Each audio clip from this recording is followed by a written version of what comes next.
Funny how people unsubscribe from your life without notice. One day they swear forever, the next they're gone. But hey, if you're here, hit subscribe. It's free, unlike loyalty. The moment I stepped into the wedding hall, the air shifted. Whispers spread like wildfire, eyes darting between me and the man standing beside me. Faces twisted in shock, mouths parted in disbelief. I stayed calm, meeting their stares with a smile that barely concealed my satisfaction. "Well, Karen," I said smoothly, "you invited me to your wedding with Jerry, so I thought I'd return the favor and bring along your ex, Ron." A collective gasp rippled through the crowd. Karen's face drained of color before flushing red with rage. She blinked rapidly as if trying to process the audacity of my actions. This wasn't how she had envisioned her big day. Ron, standing beside me, remained composed. "Karen, we're just here to celebrate your happiness. No need to make a scene." But Karen wasn't having it. Her lips curled in a sneer. "Celebrate my happiness?" she spat. "How can you even be with someone like her? Are you two together now?" I tilted my head, my expression deliberately indifferent. "Like I said, you invited me. I'm just here to honor that invitation and wish you and Jerry a lifetime of joy." Then, with a casual shrug, I added, "What happens between Ron and me isn't your concern, especially since you're about to marry someone else." The tension in the room tightened like a noose. Jerry, the groom, her perfect, doting fiancé, had been standing at the altar, waiting. But now he rushed forward, panic in his eyes. "Karen, please. Let's not do this. Let's just." Karen shoved him aside, her fury turning her into a storm of white satin and betrayal. With a guttural cry, she flung her bouquet across the room. It arced through the air, petals scattering like shattered dreams, before crashing to the floor. Silence. And then, without another word, Karen turned on her heel and stormed out. Her wedding gown billowed behind her like the tail of a retreating ghost, the sound of her heels clicking angrily against the marble floor. The doors slammed shut behind her, leaving behind a room full of stunned guests and a groom who looked like he had just watched his world collapse. The wedding was over. The guests exchanged bewildered glances. Some gave nervous laughs. Others looked like they wished they could evaporate into the floor. The atmosphere, once celebratory, was now thick with disbelief and barely contained gossip. Jerry turned to me, his face a mask of barely controlled rage. He opened his mouth, about to lash out, but before he could, my mother stepped forward. She didn't raise her voice, but the authority in her tone was enough. "Shut up, Jerry." He hesitated, his jaw clenched so tight I thought he might break a tooth. Meanwhile, I turned to Ron, smirking.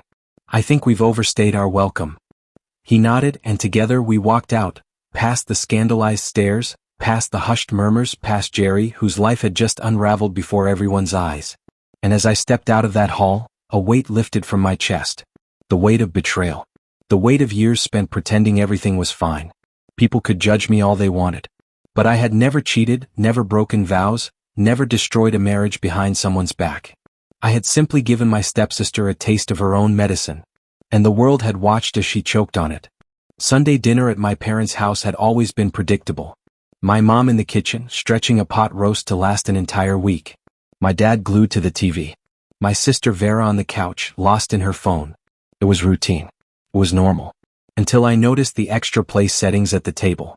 "Who else is coming?" I asked, tossing salad in the bowl. "Oh, Warren and Dexter are joining us," Mom said casually. Warren, Dad's best friend. And his son Dexter. I barely knew Dexter. All I remembered was that he worked with my dad and his father, and that he had all the personality of a cardboard cutout. Still, I thought nothing of it. When they arrived, dinner started off as usual. Mom made sure to serve Dexter the nicest cuts of meat, giving me strange, meaningful glances. Vera kept kicking me under the table, her eyes wide with some unspoken warning. Then, between the pot roast and Mom's box mix brownies, my dad cleared his throat. "Zara," he began, his tone firm. "Warren and I have been talking." Something in my gut twisted.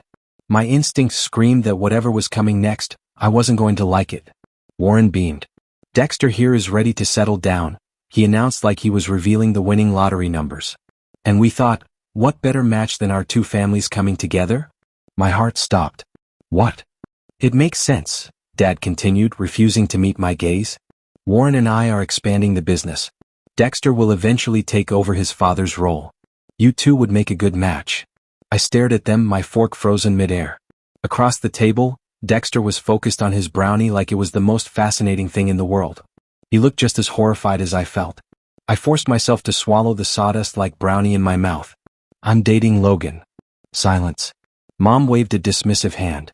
Oh honey, that's just a young girl's fancy. We're talking about your future here. Dad nodded.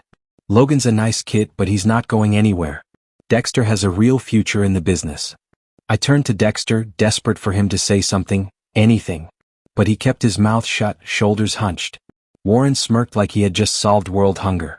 My parents were staring at me expectantly. This is insane, I finally said, my voice shaking with disbelief. I'm not marrying Dexter. I love Logan. Dad's face turned a dangerous shade of purple. This isn't about love, Zara. This is about family.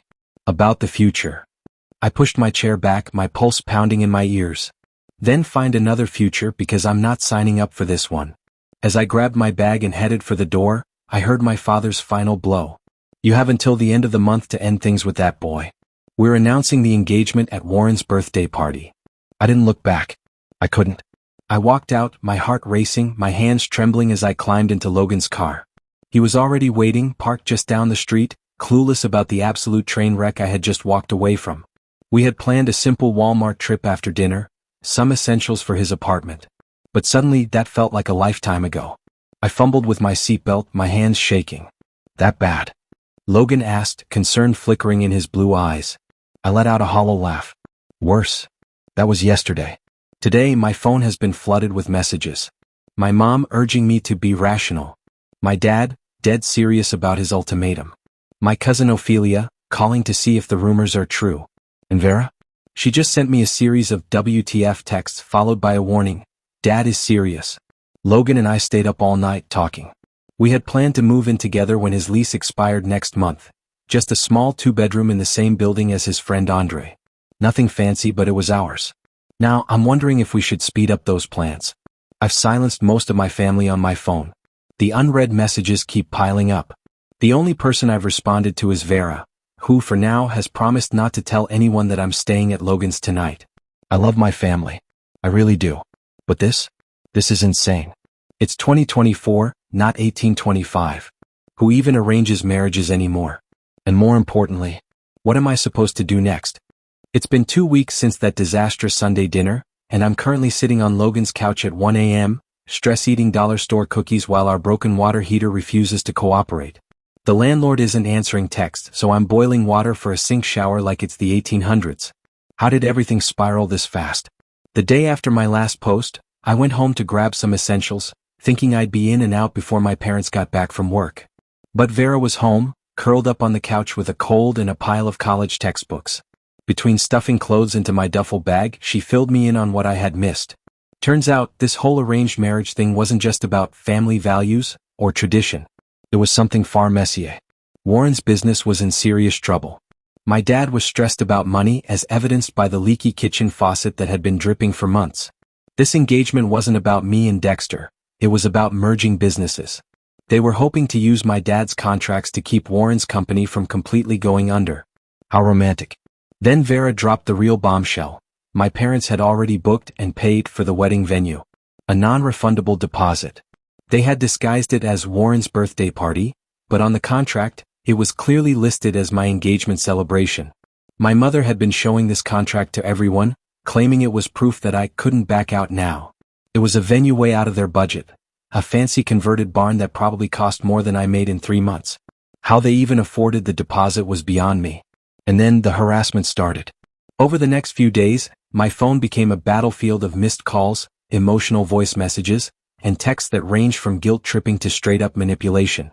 My cousin Ophelia dropped by Logan's apartment to return some winter clothes she had borrowed. She casually mentioned that my mother had been calling every single relative, sobbing about how I was throwing my life away. Oh, and the gossip mill was working overtime. Apparently, Dexter, my supposed future husband, still lived in his parents' basement and spent most of his time playing Fortnite. What a catch. Things only got worse from there. My hours at work suddenly got cut. When I asked my manager about it, she got this weird, uncomfortable look and mumbled something about family matters. A little digging later, and guess what? My mother had called my workplace, crying about her troublesome daughter. Now I'm scrambling to swap shifts just to make rent. Meanwhile, Logan is dealing with his own disasters. His car failed inspection, and the repairs would cost more than the car was even worth. Our living situation? A nightmare.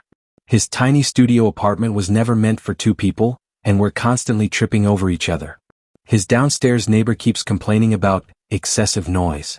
My entire skincare routine is currently stored in the bathroom sink because there is literally no space anywhere else. I found my mascara in the kitchen cupboard next to the ramen noodles last night. That's the level of organization we're dealing with. And financially? We are drowning. Between my reduced work hours and unexpected expenses, who knew moving required buying so much random crap? We're stretching every dollar. I've started selling my clothes on Poshmark just to have a little extra cash. Logan's picking up odd jobs on TaskRabbit, but it barely covers the basics. Rice and beans are our new best friends.